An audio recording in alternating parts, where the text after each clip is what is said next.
Okay, medyo maraming conflict right now sa sa workplace, no, with the people you work with, no, maybe merong di nagkakaintindihan, kanya-kanya kayo ng opinyon ng gustong mangyari sa trabaho, but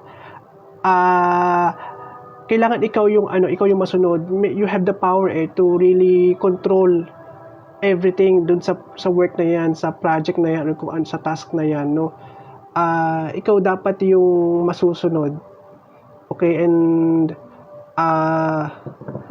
wag mong hayaan na